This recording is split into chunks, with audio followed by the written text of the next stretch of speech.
प्रादेशिक समाचार के साथ मैं पूनम केरकेट्टा। पहले मुख्य समाचार। प्रधानमंत्री नरेंद्र मोदी ने श्रीमद् भगवत गीता के ई संस्करण का किया विमोचन। कहा, यह ज्ञान का सबसे बड़ा स्रोत। गीता के महान विचार युवाओं में बनेंगे लोकप्रिय। परीक्षा पे चर्चा कार्यक्रम का चौथा संस्करण इसी महीने वर्चुअली आयोजित होगा। कार्यक्रम में भाग लेने के लिए MyGov प्लेटफॉर्म पर रविवार तक होगा पंजीकरण। राज्य सरकार ने निजी वाहनों में पहचान बताने वाले बोर्ड और नेम प्लेट लगाने पर लगाई रोक। नई नियमावली तत्काल प्रभाव से लागू। और सिमडेगा में चल रहे राष्ट्रीय सब जूनियर महिला हॉकी चैंपियनशिप के दूसरे दिन आज दिल्ली ने आंध्र प्रदेश को 3-1 से किया पराजित। और अब समाचार विस्तार से। कोविड-19 महामारी के खिलाफ देश एकजुट होकर लड़ रहा है। आप भी हमारे साथ सुरक्षा और बचाव के 3 आसान एहतियाती उपायों का संकल्प लें। मास्क पहने, 2 गज की दूरी है जरूरी, सुरक्षित दूरी बनाए रखें, हाथ और मुंह साफ रखें। प्रधानमंत्री नरेंद्र मोदी ने कहा कि आत्मनिर्भर भारत अभियान संपूर्ण मानवता की संपन्नता के लिए है और यह पहल पूरी दुनिया के लिए फायदेमंद रहेगी। वे आज स्वामी चिद्भवानंद की श्रीमद् भगवत गीता के ई संस्करण के विमोचन समारोह को संबोधित कर रहे थे। श्रीमद् भगवत गीता के महत्व पर प्रकाश डालते हुए प्रधानमंत्री ने कहा कि यह ज्ञान का सबसे बड़ा स्रोत है, जिसमें विचारों का खजाना है। उन्होंने कहा कि गीता हमें सोचने और प्रश्न करने के लिए प्रेरित करती है और हमारे दिमाग को खुला रखती है। उन्होंने कहा कि ई पुस्तकें युवाओं में विशेष रूप से लोकप्रिय हो रही हैं, इसलिए यह प्रयास गीता के महान विचारों को युवाओं में लोकप्रिय बनाएगा। उन्होंने कहा कि दुनिया एक वैश्विक महामारी के खिलाफ एक कठिन लड़ाई से लड़ रही है और जब दुनिया को दवाओं की जरूरत थी तब भारत ने भरपूर प्रयास किया। श्री मोदी ने कहा कि हमारे वैज्ञानिकों ने तेजी से काम करते हुए स्वदेशी टीका विकसित किया। भारत के लिए गौरव की बात है कि यहाँ बने टीके दुनिया भर में जा रहे हैं। प्रधानमंत्री के परीक्षा पे चर्चा कार्यक्रम का चौथा संस्करण इसी महीने वर्चुअली आयोजित होगा। प्रधानमंत्री नरेंद्र मोदी आगामी परीक्षाओं के बारे में स्कूली छात्रों, शिक्षकों और अभिभावकों के साथ बौद्धिक सत्र आयोजित करेंगे। इस कार्यक्रम के लिए पंजीकरण प्रक्रिया MyGov प्लेटफॉर्म पर शुरू हो गई है और यह रविवार तक चलेगी। कक्षा 9 से 12 के विद्यार्थियों से परीक्षा के मानसिक तनाव से निपटने के उद्देश्य से संबंधित प्रश्न MyGov प्लेटफॉर्म पर आमंत्रित हैं। संबंधित प्रश्नों का चयन कर इस कार्यक्रम में शामिल किया जाएगा। देश भर के लगभग 2000 स्कूली छात्रों, शिक्षकों और अभिभावकों में से विजेता को चुना जाएगा और उन्हें आकर्षक पुरस्कार दिए जाएंगे। राज्य सरकार कल राजधानी रांची में उद्योगपतियों के साथ बैठक कर राज्य की उद्योग नीति पर व्यावसायिक घरानों और उनसे जुड़े संगठनों से चर्चा करेगी और सभी के सहयोग से नई नीति का प्रारूप तैयार किया जाएगा। बैठक में उद्योगपतियों से राज्य में निवेश के लिए आग्रह किया जाएगा। राज्य सरकार औद्योगिक घरानों की मांगों के अनुरूप सुविधाएं उपलब्ध कराने की कोशिश करेगी। उद्योग विभाग की ओर से प्रदेश के अलग अलग औद्योगिक क्षेत्रों से विभिन्न संगठनों को भी आमंत्रित किया जाएगा। राज्य सरकार झारखंड में रोजगार के नए अवसर मुहैया कराने को लेकर उद्योगपतियों के साथ इस बैठक को बेहद ही अहम मान रही है। देश में अब तक कोविड टीकों की 2,56,85,000 से अधिक खुराक लोगों को दी जा चुकी है। स्वास्थ्य और परिवार कल्याण मंत्रालय ने आज बताया कि टीकों की कुल 13,17,000 से अधिक खुराक कल दी गई। इधर झारखंड में टीकाकरण कार्य तेजी से किया जा रहा है। 60 वर्ष और उससे अधिक उम्र के लोगों का पंजीकरण कर टीका लगाया जा रहा है। वहीं 45 वर्ष से अधिक आयु वर्ग वाले जो गंभीर बीमारियों से पीड़ित हैं, उनका भी टीकाकरण किया जा रहा है। इस बीच देश की कोविड से ठीक होने की दर 96.92% हो गई है। मंत्रालय ने कहा है कि 1,09,38,000 से अधिक मरीज इस बीमारी से उबर चुके हैं और इस समय देश में 1,89,000 से अधिक सक्रिय मामले हैं। कल देश में कुल 22,854 नए मामले सामने आए। वहीं झारखंड में कल कोरोना संक्रमित 62 मरीजों की पुष्टि हुई। सिमडेगा जिले में कोरोना संक्रमण पर अंकुश लगाने के लिए वैक्सीनेशन का काम जारी है। अब तक 7,913 लोगों को टीके लगाए जा चुके हैं और जानकारी दे रहे हैं हमारे सिमडेगा संवाददाता। सिमडेगा जिले में कोरोना संक्रमण पर अंकुश लगाने के लिए वैक्सीनेशन का काम लगातार जारी है। जिले में अब तक 7,913 लोगों का कोरोना टीकाकरण कराया जा चुका है। गंभीर बीमारियों से पीड़ित 45 वर्ष से अधिक आयु के लोग और 60 वर्ष से अधिक आयु के लोग अस्पताल पहुंचकर कोरोना का टीकाकरण करा रहे हैं। Civil surgeon doctor P K. Sinha ने कहा कि कोरोना से बचाव के लिए सामाजिक दूरी और मास्क के इस्तेमाल के नियमों का अनुपालन जरूरी है। बताया गया कि जिले में अब तक 2055 कोरोना संक्रमित स्वस्थ हो चुके हैं। वर्तमान में 3 कोरोना संक्रमितों का इलाज किया जा रहा है। मनोज कुमार सिन्हा, मनु, आकाशवाणी समाचार, सिमडेगा। केंद्रीय मंत्रिमंडल ने प्रधानमंत्री स्वास्थ्य सुरक्षा निधि को मंजूरी दे दी है। वित्त विधेयक 2007 के तहत स्वास्थ्य और शिक्षा उपकर की राशि से ये कोष बनाया गया है। इससे स्वास्थ्य के क्षेत्र में किफायती सेवाएं और संसाधन उपलब्ध होंगे।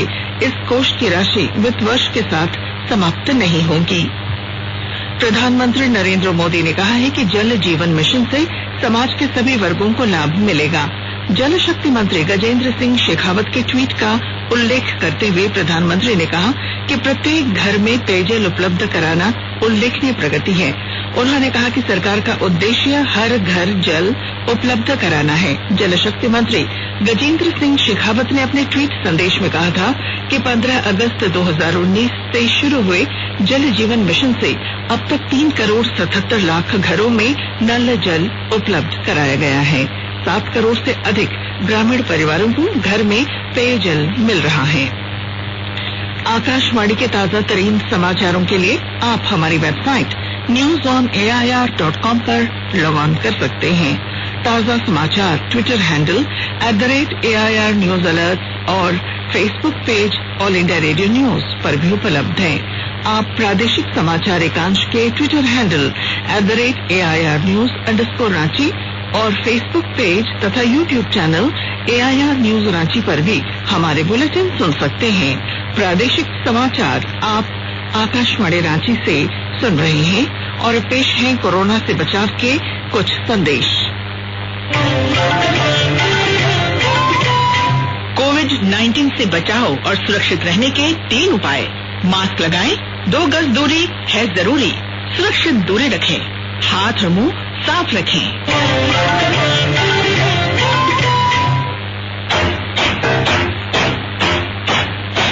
चलो मिलकर एक शुरुआत करें, चलो एक फैसला आज करें, मास्क नहीं तो टोकेंगे, कोरोना को रोकेंगे। चलो एक वादा करते हैं, चलो एक वादा करते हैं, मास्क नहीं तो टोकेंगे, कोरोना को रोकेंगे।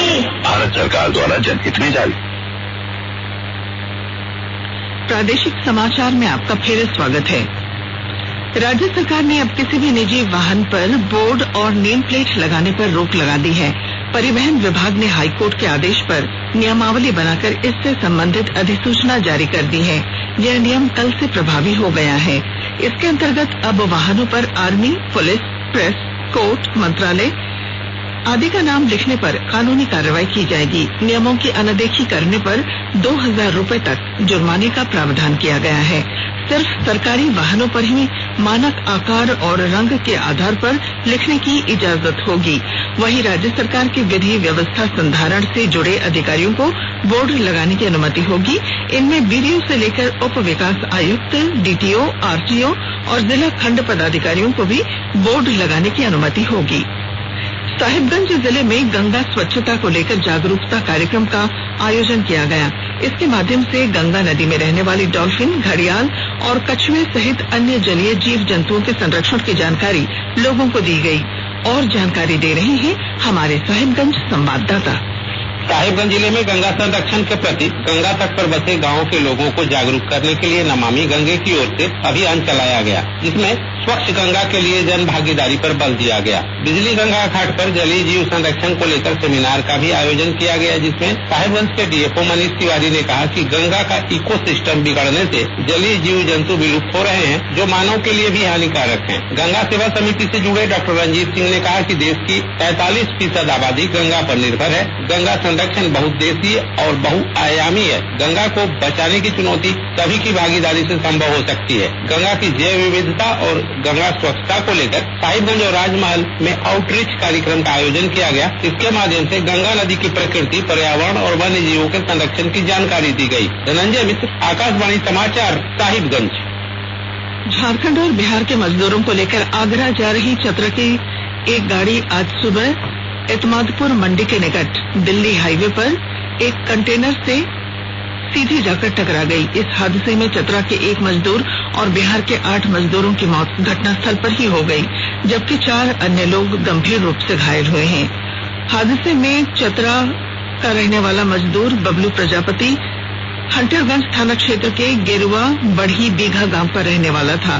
घटना पर श्रम मंत्री सत्यानंद भोक्ता और सांसद सुनील कुमार सिंह ने शोक जताया है। उन्होंने कहा कि प्रवासी मजदूर योजना के तहत मृतक के आश्रित को सरकारी लाभ दिया जाएगा। सिमडेगा में चल रहे राष्ट्रीय सब जूनियर महिला हॉकी चैंपियनशिप के दूसरे दिन के पहले मैच में आज दिल्ली की टीम ने आंध्र प्रदेश को 3-1 से पराजित कर दिया। दिल्ली की शुभम कुमारी ने 12वें मिनट में पहला गोल किया। दूसरा गोल दिल्ली की कप्तान पूजा ने 39वें मिनट में किया। तीसरा गोल शुभम ने 52वें मिनट में किया। वहीं आंध्र प्रदेश की टीम की ओर से 53वें मिनट में झांसी बोबली ने पहला गोल किया। हजारीबाग जिले के 12 युवा खिलाड़ी आज से आसनसोल में आयोजित होने वाले 4 दिवसीय शूटिंग प्रतियोगिता में भाग ले रहे हैं। प्रतियोगिता में पूर्वी जोन के 6 राज्यों के प्रतिभागी हिस्सा लेंगे। प्रतियोगिता को लेकर सभी युवा खिलाड़ी काफी उत्साहित हैं। प्रतिभागी खिलाड़ियों का मानना है कि शूटिंग करियर के लिहाज से फायदेमंद होगा। पिछले 6 महीने से इस टूर्नामेंट के लिए वे तैयारी कर रहे हैं। कोच भी मानते हैं कि उनके प्रतिभागी खिलाड़ी न सिर्फ मेडल लेकर आएंगे, बल्कि नेशनल स्पर्धाओं के लिए भी सेलेक्ट होंगे और हजारीबाग का नाम रोशन करेंगे। आजादी की 75वीं वर्षगांठ के मद्देनजर कला, संस्कृति और खेलकूद विभाग की ओर से आजादी महोत्सव का शुभारंभ ऑड्रे हाउस रांची में होगा। इस मौके पर कक्षा 6 से 12वीं तक के बच्चों के लिए आजादी की लड़ाई थीम पर पेंटिंग प्रतियोगिता भी होगी। प्रतियोगिता में भाग लेने के लिए इच्छुक प्रतिभागी कल पूर्वाह्न 10:30 बजे तक रिपोर्ट करेंगे। आज महाशिवरात्रि के मौके पर राज्यभर के शिवालयों और मंदिरों में भगवान शिव और देवी पार्वती की पूजा अर्चना की जा रही है। 12 ज्योतिर्लिंग पर आज जलार्पण का खास महत्व है। मान्यता है कि इस दिन भगवान शिव और देवी पार्वती का विवाह हुआ था। इधर महाशिवरात्रि से एक दिन पहले देवघर में बाबा वैद्यनाथ धाम मंदिर के सभी 22 मंदिरों में विशेष पंचशूल पूजा की गई। रांची स्थित पहाड़ी मंदिर में भी पूजा अर्चना जारी है। यहाँ सुरक्षा और कोविड से बचाव के लिए एहतियाती उपाय किए गए हैं। दुमका के बासुकीनाथ में कोरोना काल में पहली बार बाबा भक्तों की बड़ी भीड़ जुटी है और बड़ा अनुष्ठान हो रहा है। सरायकेला खरसावां जिले के विभिन्न प्राचीन मंदिरों में श्रद्धालुओं की भीड़ देखी जा रही है। साहिबगंज और राजमहल, मोतीझरना, शिवगादी के शिवालय में भी श्रद्धालु भगवान भोलेनाथ की पूजा कर रहे हैं। पाकुड़ जिले में महाकाल शिव मंदिर, बूढ़ानाथ शिव मंदिर, शीतला शिव मंदिर, धरनी पहाड़, कंचनगढ़, भौरीकुचा मंदिरों में श्रद्धालुओं की भीड़ है। इधर महाशिवरात्रि को लेकर राष्ट्रपति रामनाथ कोविंद और प्रधानमंत्री नरेंद्र मोदी ने देशवासियों को शुभकामनाएं दी हैं। और अब अंत में मुख्य समाचार। प्रधानमंत्री नरेंद्र मोदी ने श्रीमद् भगवत गीता के संस्करण का किया विमोचन। कहा, यह ज्ञान का सबसे बड़ा स्रोत। गीता के महान विचार युवाओं में बनेंगे लोकप्रिय। परीक्षा पे चर्चा कार्यक्रम का 4था संस्करण इसी महीने वर्चुअली आयोजित होगा। कार्यक्रम में भाग लेने वाले MyGov प्लेटफॉर्म पर रविवार तक कर सकेंगे पंजीकरण। राज्य सरकार ने निजी वाहनों में पहचान बताने संबंधी बोर्ड और नेम प्लेट लगाने पर लगाई रोक। नई नियमावली तत्काल प्रभाव से लागू। और सिमडेगा में चल रहे राष्ट्रीय सब जूनियर महिला हॉकी चैंपियनशिप के दूसरे दिन आज दिल्ली ने आंध्र प्रदेश को 3-1 से पराजित किया।